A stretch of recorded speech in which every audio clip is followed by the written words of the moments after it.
probably the best way to kind of play like a semi-bearish near-term view is just keep leaning into gold, because it's kind of like the new replacement for bonds. If you were to have like a 60-40, you expected bonds to outperform in tough times. I don't think you can rely on that anymore. So I think gold's taking that place, and I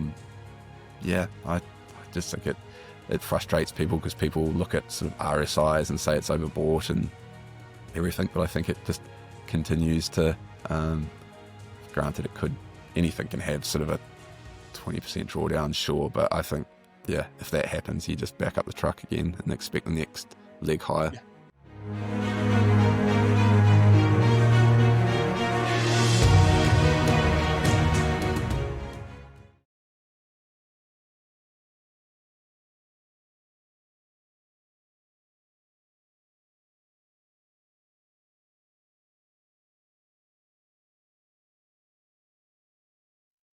Hello everyone, and welcome to another edition of Triangle Investor Interviews. I'm your host Lucian Valkovic, and before I announce my guest, just a quick reminder of a disclaimer.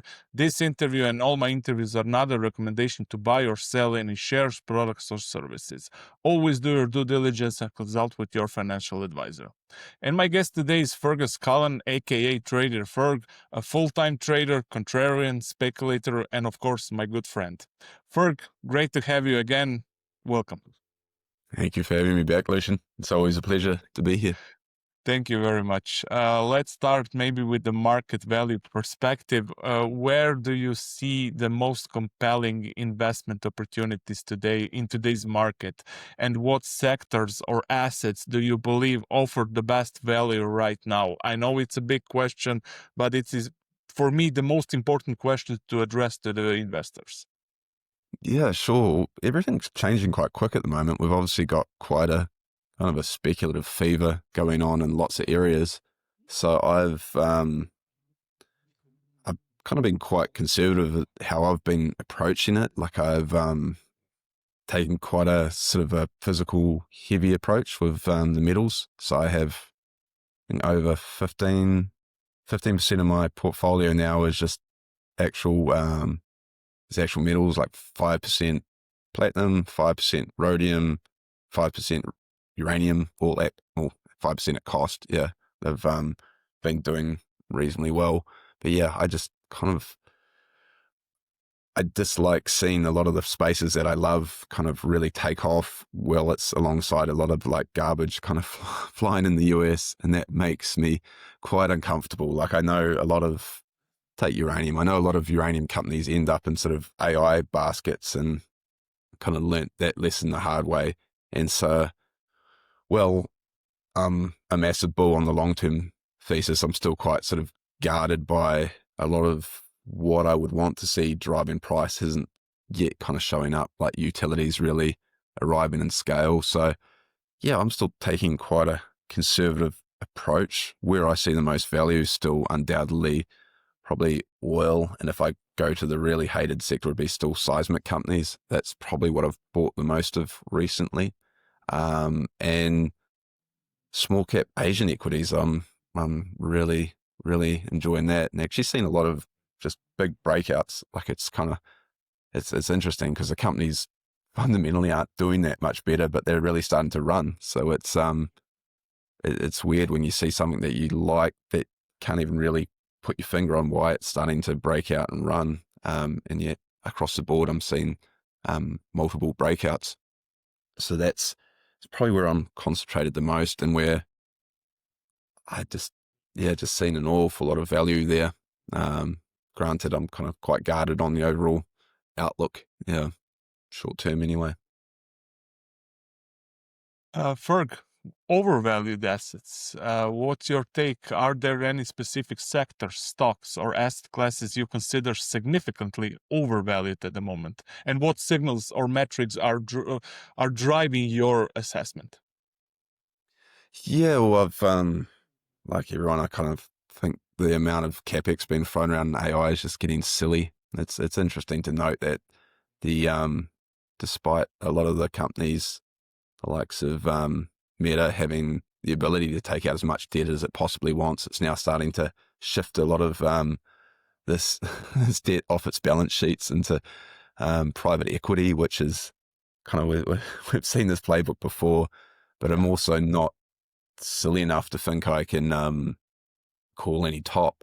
Like it's the one thing I keep coming back to is my mentor Brad. He's like, just be very careful whenever you see anything silly. Like he remembers a lot of like the .com craziness where he had some really old hands that were at the bank. He was trading the bank's money at the time, sort of saying .com, this is bananas at 4,000, and it obviously peaked out at nearly 8,000 on the NASDAQ. So just trying to judge where Euphoria might end is not the game you want to play.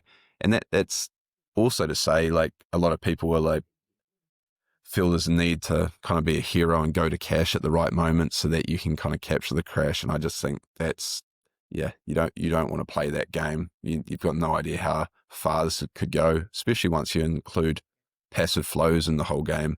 So my take's just partake, but keep raising the amount of physical precious metals. I'm trying to hold at least 5% cash. I kind of would like to push out closer to 10, but I don't really know what to sell.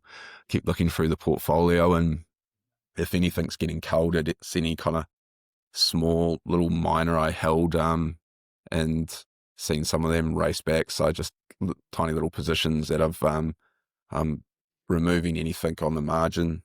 But yeah, I've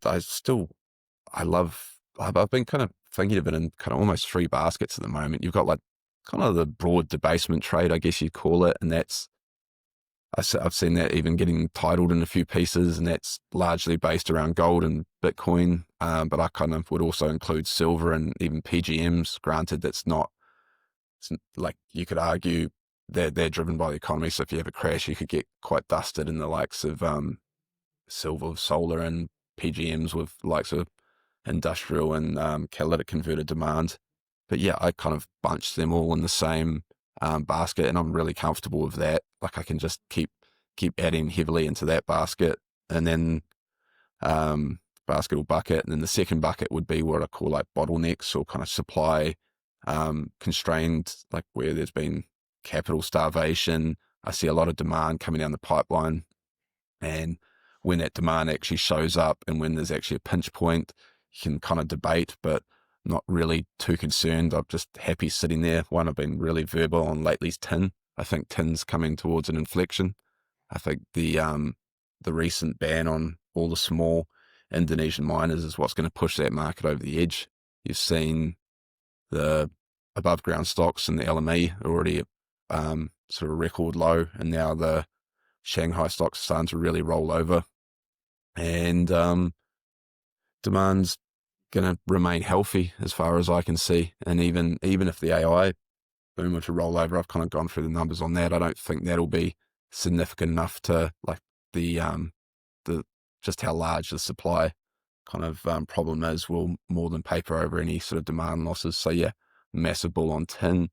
In that bucket, yeah, tin, I'd put pretty much all fossil fuels. I'm super bullish. Oil, here, particularly oil services. I love that angle.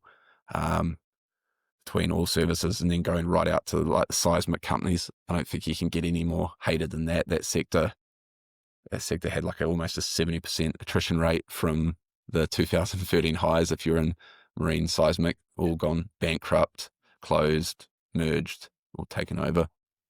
And then the third bucket would be kind of, I see it sort of I wrote a piece on, I see a sort of real coming Asian bull market. I think there's sort of leaning on a lot of Lewis Vincent Garve's work, and he sort of says you can't take your eyes off what's happening with the likes of Putin providing the commodities, China providing the cheap capital and manufacturing, and then India providing the cheap labor, and them coming together and starting to trade with each other very actively. And up until now, like, I think it was 7 years where India and China didn't even have, they weren't visiting or having political talks or anything. And so them actually coming together, that's super powerful. And they're also trading in their own currencies. And so that's like a hell of a tailwind if you can catch some companies that are exposed to that. And that's where I'm really focused. And I loved, so Lewis Garb had a recent interview where I think he just nailed it with a sort of a parallel. And the parallel was coming out of 2009. There was a interview with, I'm forgetting the fund manager's name, but he was essentially pitching the US that you had the Fed behind you, and if anything went wrong, there was going to be more stimulus.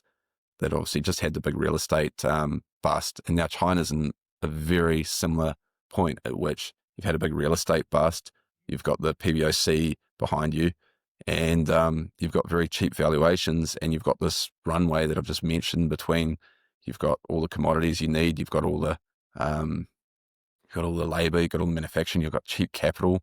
I'm observing it here where I live in Indonesia. There's just high quality Chinese goods with really, really generous credit terms. Like here, you can buy a BYD car for 12,000 US, and they'll give you 3 years interest free. And that's just going to be spread out right throughout Asia, which are all at the start of their kind of S curve. Like I've often mentioned that I kind of see everyone here as soon as they can, the first thing they want is a smartphone, then they want sort of mobility, and then they want so they can get their scooter. If they have a smartphone, the scooter, they can they can instantly get a job. They can become a sort of a Gojek or a taxi driver, if you will. They can drop off, do kind of like like Uber Eats, I guess you call it. They can just instantly go into the sort of app economy and get a job. And then once they get to a certain sort of income level, then the big sort of luxury here is having aircon at night, because it's obviously so hot in tropics, and each of that is kind of like a step up in energy consumption, step up in materials, and I just see this going on right across Asia. Like it's just that climbing that S curve where a lot of these countries are reaching a point at which they've got the income that they want to start increasing their standard of living. And so I'm really working out how best to capture this in the similar way to if you'd gone long, just like a simple trade is like if you went long the NASDAQ out of 2009 and you kind of had the Fed at your back, and you had all this kind of growth ahead, I think you've got a real opportunity to ride this if you, even if you just pick a sort of a Chinese tech heavy index. Like there's quite a few options, and they're crazily shorted as well. So if you go through a lot of the likes of whether it's the FXI, which is the Chinese large caps, that's 50% shorted. 50% of the float is short. KWeb, which is the Chinese internet based stocks, that's over 20% short, and they're just trading at an absolute fraction of what their peers are in the US. And I think there's unbelievable.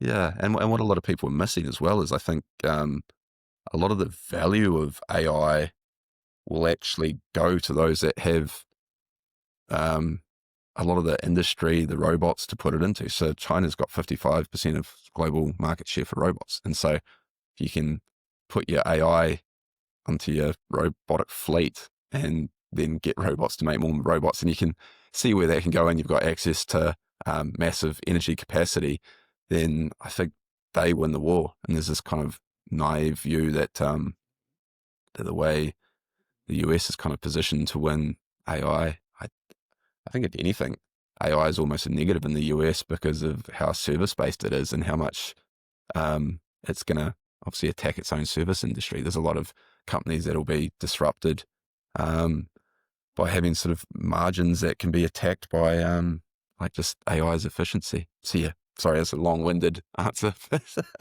No, great answer, great insights. Ferg, I would like to pick your brain on the market correction risk, given the market volatility. I mean, not just the market, the geopolitics. It's the world has gone crazy, to put it up mildly. How concerned are you about the broad market correction, and what factors do you think could trigger or mitigate such an event? Yeah, well, I just, when I see such rampant speculation, like I try and like constantly judge what sort of sentiment seen when I jump on the likes of Twitter. And the other day I got in, all I saw was people posting their year-to-date performance, like just posting up their brokerage accounts. And I'm highly superstitious of that because I've done this in the past. Like I literally have screenshots in the past where I felt so good about myself. I like took a screenshot and it marked the top of my performance for another like two or 3 years. And so I know that the market gods often punish you for this behavior, and the amount of people I've seen that are just doing sort of popping champagne and doing laps of victory. I know that that doesn't end well. And but like I said at the start, I don't want to be too smart with trying to call it, like I don't short. I try not to waste money on puts because it always hurts me when I see like lots of little undervalued companies that I could just put 1% on and hide it away in the corner of my portfolio and not look at it for 5 years. And if I kind of burn that money on a put, it really irks me. I hate like seeing money go off to put heaven. And so, yeah, my way of expressing sort of a bearish view is just try and hold more precious, more sort of physical metals, I guess you'd say, and try and raise a bit more cash and just really question, like, am I going to want to hold this company if it we have sort of a real 50% smash up? And as for calling when it might happen, I've got no idea. I just know when you look at stuff, like I put out the point that you can observe something's unsustainable, but you can have no idea when it'll finish. And like one that I was looking at is just Nvidia, and you can look at Koifin's got an ability to look at the average analyst expectations of growth for every year going out, and Nvidia, the average, not the top end, just the average expectations for its growth is 110% by 2027. And yet you've seen China say they're no longer going to purchase anything from Nvidia, which was supposedly, I think officially was it 13% of their sales are in China. But if you take in Singapore, which I think is just a front for Chinese buyers, it's more like a third.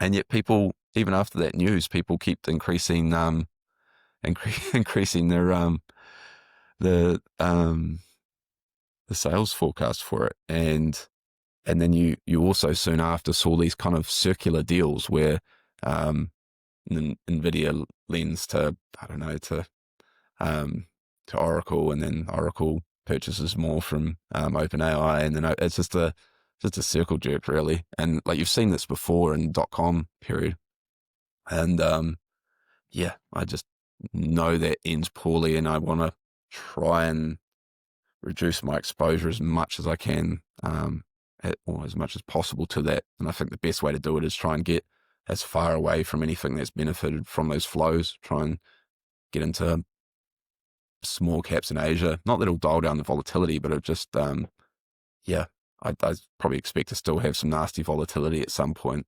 But feel more comfortable that I'll ride through it and have the eyes on sort of a longer time frame. Yeah. Let's talk a bit about uranium. Do you believe that the uranium prices are rightly priced, fair priced at the moment, considering all the positive developments, doubling, quadrupling, tripling nuclear energy, every day of positive news flow with uranium? Do you think that we could see this finally triggering the real bull market in uranium stocks? Or what's your take on uranium stocks valuation currently? I think they're quite rich across the board, considering a lot of them have really heavily overcontracted in quite a poor market. I think some of them, I don't really see how they make much cash flow. Yeah. And so I kind of really changed my positioning. I kind of view it as I don't really want that many. I currently have no names that are actually in the sort of production phase. So I went with a really physical heavy position, and then I want ones that I kind of refer to as kind of out of the money calls that'll trade on more of a NAV basis. And I want them to be getting into production when I see the regime that I think we're sort of a kind of said, I think there needs to be sort of 120 floors and probably like 180 ceilings or something in that range that will bring on greenfield. Like if anyone wants to see like the godfather of uranium and how he just keeps pulling the fingers to any utilities that are trying to say like, let's sign some offtake agreements. Look at what John Borsoff is doing with Deep Yellow. He's just sitting back and saying these economics don't enable greenfields and looking out like you need some greenfields to get online to patch this supply demand gap. And this isn't the right price. Like I think looking back, there's going to be a few producers who have signed like fixed contracts in like the 80s. I think that's going to be viewed pretty poorly. And some names in particular have really sort of cornered themselves with just how much they've like pretty much sold out the whole contract book out to like 2030. And they keep blowing out their cost as well. Like it's been pretty disappointing across the board how a lot of the sort of up and coming ISR names have done.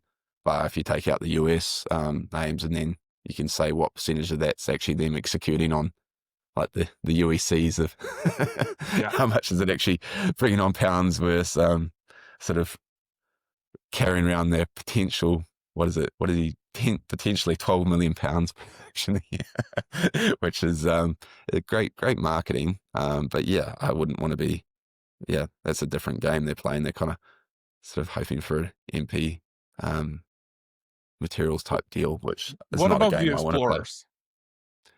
Yeah, so it's just timing with them. Any little explorers I had in the corners of the portfolio I've sold. Yeah.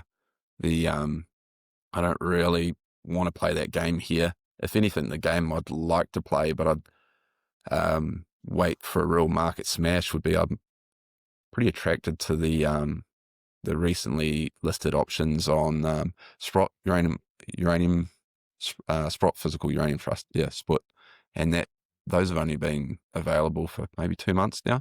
And it's the first time you can actually leverage yourself to physical pounds. And so if I saw a significant drawdown in physical uranium, I think there would be a back the truck up opportunity here just because of how much all the physical miners are kind of missing. Like you've even got Cameco, which is, it was a real tell when Cameco was having problems finding like skilled labor. Like I had this interview years ago with a guy who is the head of Cambridge engineering department, and we spent the whole interview going through all the engineering bottlenecks. He was sort of breaking down the grid step by step, and then when it came to the end of the interview, I was like, okay, well, of everything that you've touched on today, what's the ultimate bottleneck? And he's like, there's no skilled labor for all this stuff. Like even if the government saw the light tomorrow, he said you're looking at least a sort of a 10-year turnaround to start training these people. And I kind of see that with a lot of these sectors, and it'll be interesting as well because I think a lot of them could start to work together, and then they'll be battling over the same like kind of they've gone across to another sector. Like if you've had a pretty rough time, if you're a uranium expert, so maybe you found yourself jumping over to something that was better funded like copper or gold. And so trying to get those staff back and then trying to get them up to pretty remote areas like Canada, like up in remote Canada. Yeah. You mentioned copper. How are you playing copper? What groups of stock companies do you prefer to hold, or are you holding any actually? No, I've never. I haven't held any copper companies at all. I kind of always there was always a decent amount of money flowing into copper. Like I expect the thesis to work and copper prices to be materially higher, but it never felt quite as strained as the likes of like tin. I guess I'm always attracted to little niche markets that there's not much coverage and no one really understands. Whereas copper, it was always like when you saw the likes of like BHP and Anglo, they were all saying we're going to get rid of all our sort of dirty assets to focus on transition metals and focus on copper. Like all things equal, that means they're going to pull more capex, and it's not going to be nearly as constrained in the future. And so I've always been more of the tune that I want to be picking up the assets they're dropping off. Like I was jumping on some of the coal assets have spun out, jumping on PGMs, like when they spun out, when Anglo spun out what is now Valterra, I was all over that. I was like, I kind of see that as a real, like if you've studied history, you know that these companies usually spin these things out at the wrong time. They're spinning them out for sort of ideological reasons, and usually get really, really run over. Like I think I've even done studies in some of my pieces. You can look at, like, Anglo's a great example. They spun out Fungella, and that was a 10-bagger over the next year when I think Anglo was up 7% or something. And then they've done the same more recently. I haven't actually done that, but I imagine if you run it with Valterra, Anglo's done okay, and I think Valterra's like shot the lights out recently. So yeah, it's that's how I approach it. I like to see where there's capital starvation and there's kind of no one's rectifying it. It's continued, like it's classic actually talking about Valterra. Like it's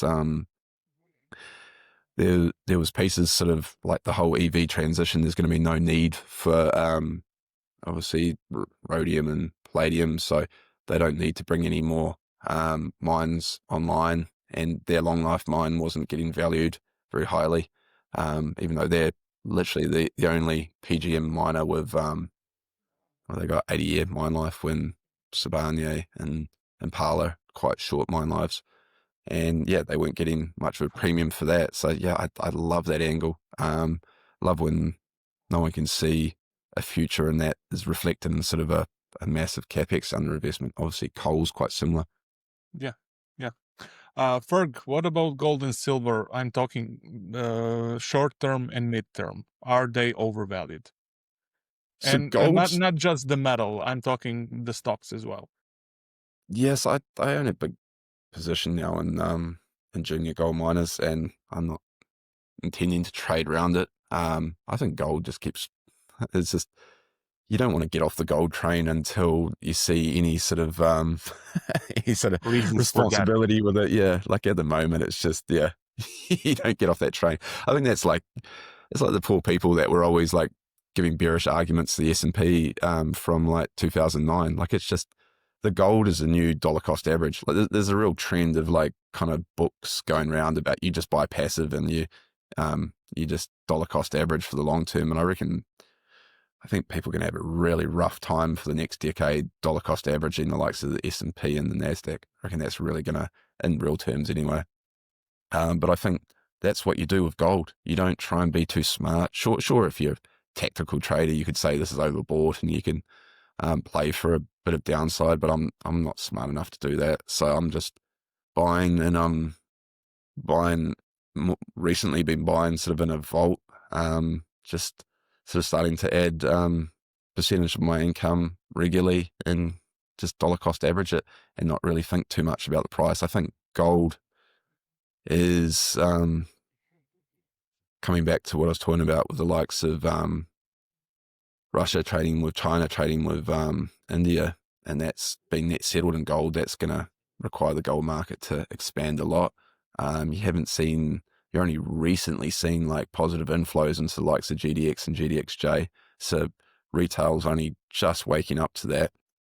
So gold's really kind of the, like, probably the best way to kind of play like a semi-bearish near-term view is just keep leaning into gold, because it's kind of like the new replacement for bonds. If you were to have like a 60-40, you expected bonds to outperform in tough times. I don't think you can rely on that anymore. So I think gold's taking that place. And yeah, I just think it frustrates people, because people look at sort of RSIs and say it's overbought and everything, but I think it just continues to, granted anything can have sort of a 20% drawdown, sure, but I think, yeah, if that happens, you just back up the truck again and expect the next leg higher. Yeah, of course. Mm.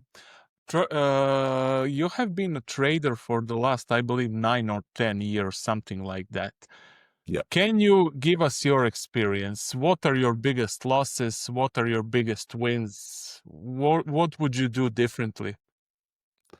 My biggest loss was right at the start when I lost my entire account because the broker went bust. So I lost an entire year of savings and gains, and that was really tough. Had to kind of start again when I kind of put everything into it. So that was a big lesson in going with solid brokers. Like I highly recommend IBKR. And yeah, I'm still, as I just mentioned before, I still like the whole like non-recourse now. Like I want to have kind of always viewed as I want to have enough kind of gold, and I do have a bit of platinum that I could essentially recap myself if something were to happen to the brokerage. So that was a really big lesson, and you don't want to be starting from zero. That's that's obviously That's what good. goes without saying. It's a hard place to build up from again, and I kind of view risk a lot differently with having a toddler now. I was a lot more sort of gung ho when I was single, sort of traveling the world by myself, and now yeah, having a family and a little one relying on me, yeah, don't want to be a bit more conservative in that way. Some of my bigger lessons, I think just understanding that markets really are mass human behavior, and to really understand how poorly wired we are at times to, we all get excited when something's working, like doing the right thing often feels so wrong. Like selling at the right time is usually when you're the most excited and you almost want to add to something, is when you should be lightening up. And buying is when you just want to throw up when you're looking at it. Like some of my most successful trades, when I looked to when I actually entered them, it was because I put in limit orders earlier when I was logically looking at it. And I was like, if it gets to this point, this is just ridiculous. But when I saw the order actually get hit, I was an emotional basket case. I wanted to get into my brokerage and immediately sell. I was like, they know something I don't. This is going to zero. This was actually during COVID as well, and those were some of the trades that so had a massive effect on sort of net worth moving forward. And so I constantly kind of think of that. And then there's also the fact as well that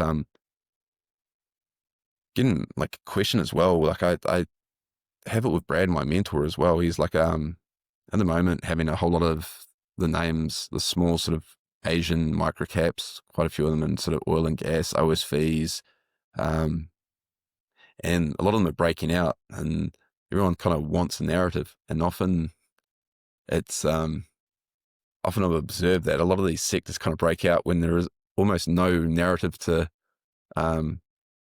grasp, which is kind of interesting in itself. Like you go through all the numbers and you can't actually see that much improvement, and it's just it sounds almost too simple, but they've just run out of sellers. There's just, whether it's incremental inside buyers, and on the other side of it, there is a point in Euphoria where you just run out of incremental buyers. Like I there's know. just no one left to buy, and all it takes is people to get a little less euphoric.